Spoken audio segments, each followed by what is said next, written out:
6 to 9 live देख रहे हैं आप और मैं हूं आपके साथ प्रज्ञा सिंह। बहुत बहुत स्वागत है आपका हमारे आज के इस खास प्रोग्राम में। आज के इस प्रोग्राम में बात करेंगे बीजेपी नेत्री, टिकटॉक स्टार और बिग बॉस फेम रह चुकी सोनाली फोगाट की। सोनाली फोगाट के केस को 2 महीने से ज्यादा हो गए हैं, लेकिन यहाँ पर कई ऐसे सवाल हैं जो अभी भी हर किसी को परेशान कर रहे हैं। उन सवालों के जवाब आखिरकार कब मिलेंगे?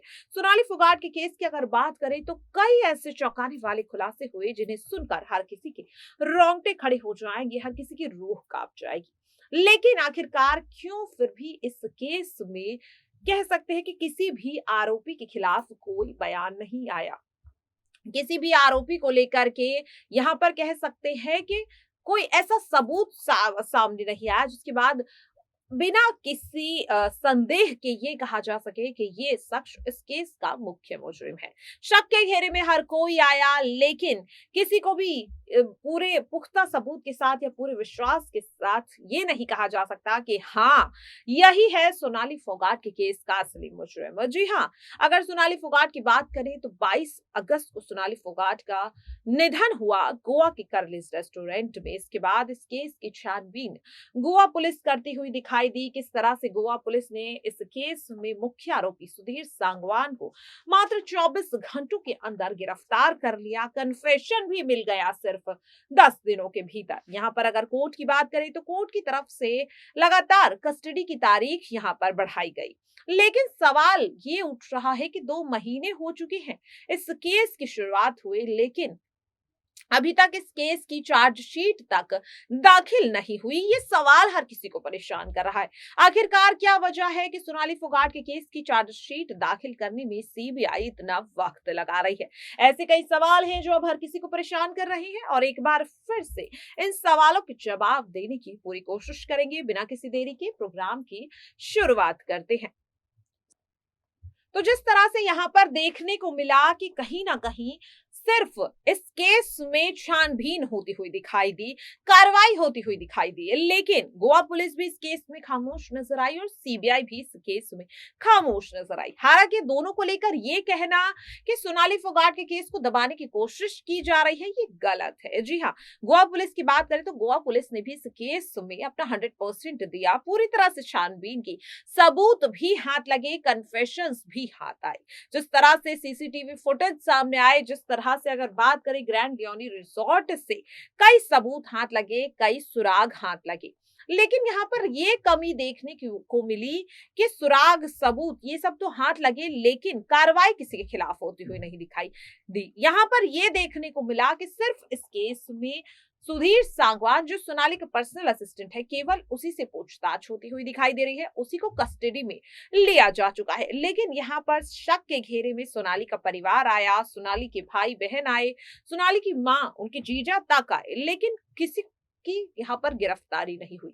खास तौर पर अगर बात करें बीजेपी नेता कुलदीप बिश्नोई की, जी हाँ, शुरुआती जांच के वक्त से ही देखा गया कि इस केस में कुलदीप बिश्नोई का नाम लगातार सामने आ रहा था, पहले परिवार की ओर से और फिर गुमनाम चिट्ठियों की ओर से, लेकिन फिर भी कुलदीप बिश्नोई का भी यहाँ पर कह सकते हैं कि कोई पूछताछ होती हुई नहीं दिखाई दी। हाँ, सीबीआई और गोवा पुलिस ने परिवार से पूछताछ की, सवाल जवाब किए, यशोधरा फोगाट का बयान लिया गया, वैशाली, यहाँ पर जिस तरह से सोनाली के भाई बहन का बयान लिया गया, लेकिन यहाँ पर यह देखा गया कि कुलदीप बिश्नोई से ना तो गोवा पुलिस ने सवाल जवाब किए और ना ही सीबीआई ने। ये बात हर किसी के मन में खटक रही है। हालांकि कुलदीप बिश्नोई की अगर बात करें तो वो शुरू से ही ये कहते हुए आ रहे हैं कि उन्हें इस केस में बेवजह फंसाया जा रहा है। इस केस में उनका कहीं से लेकर कोई लेना देना नहीं है।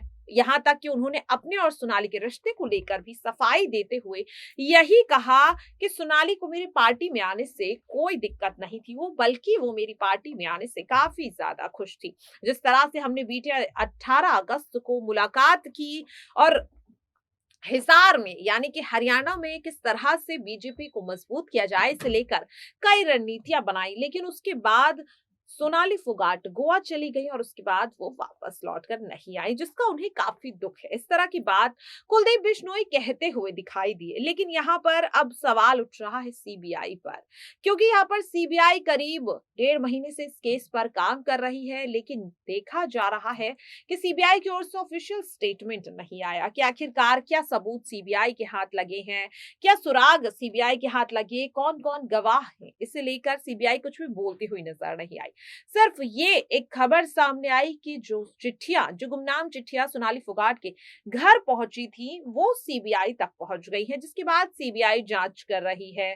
सीबीआई के हाथ ये सबूत लगे हैं, सीबीआई ने ये किया वो किया, लेकिन सीबीआई ने किसी से पूछताछ की ऐसी कोई खबर सामने नहीं आई। लेकिन यहाँ पर एक बात साफ है कि सीबीआई इस केस में गुपचुप तरीके से छानबीन कर रही है, क्योंकि हम सभी जानते हैं कि सोनाली फोगाट का केस एक हाई प्रोफाइल केस है, जिसकी वजह से क्या सबूत सीबीआई के हाथ लग रहे हैं उन्हें सीबीआई कॉन्फिडेंशियल रख रही है। इस तरह का कह सकते हैं कि इस तरह की चीजें निकलकर सामने आ रही है, ये बयान सामने आ रहा है। अब यहाँ पर सवाल ये उठ रहा है कि आखिरकार इस केस की चार्जशीट कब दाखिल होगी। जी हाँ, लगातार अब हर किसी की नजर सीबीआई को लेकर इसी मुद्दे पर है कि आखिरकार सीबीआई इस केस की चार्जशीट कब दाखिल करेगी। 1 महीने से ज्यादा हो चुका है सीबीआई को इस केस पर छानबीन करते हुए, लेकिन चार्जशीट को लेकर अभी भी सीबीआई खामोश नजर आ रही है। हालांकि सूत्रों के हवाले से खबर ये आ रही है कि सीबीआई लगभग सोनाली फोगाट के केस की चार्जशीट पूरी कर चुकी है और दिवाली के तुरंत बाद चार्जशीट दाखिल भी कर देगी।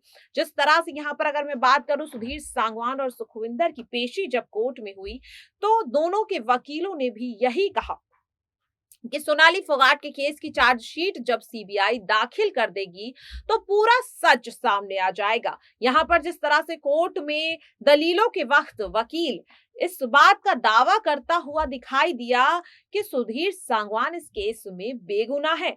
सीबीआई की चार्जशीट जब दाखिल होगी तो ये साफ हो जाएगा कि सोनाली की जान नहीं ली गई, बल्कि सोनाली का निधन हुआ है एक हादसे की वजह से। तो यहाँ पर सवाल वकीलों के बयान पर भी उठ रहा है कि जब सोनाली फोगाट की पोस्टमार्टम रिपोर्ट में ये साबित हो चुका है कि सोनाली का निधन हार्ट अटैक की वजह से नहीं, बल्कि उनके शरीरों पर पाए गए 46 चोटों के निशानों की वजह से हुआ है, तो फिर आखिरकार किस बिनाह पर वकील इतना बड़ा बयान दे रहे हैं। वहीं दूसरी ओर अगर बात करें तो एक बार फिर से सुधीर सांगवान और सुखविंदर को कस्टडी में भेज दिया गया है। सीबीआई उनसे भी पूछताछ कर रही है।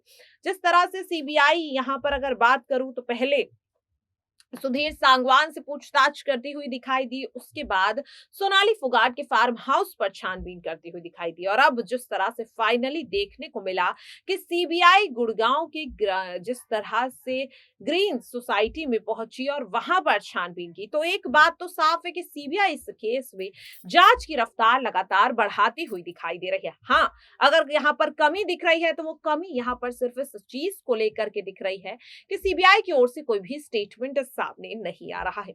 लेकिन यहाँ पर इंतजार इसी चीज का रहेगा कि जब सीबीआई इस केस की चार्जशीट दाखिल करेगी तो आखिरकार कौन निकलेगा सोनाली फोगाट के केस का असली मास्टरमाइंड। आज के लिए इस खास प्रोग्राम में इतना ही। बाकी मुझे दीजिए इजाजत। नमस्कार।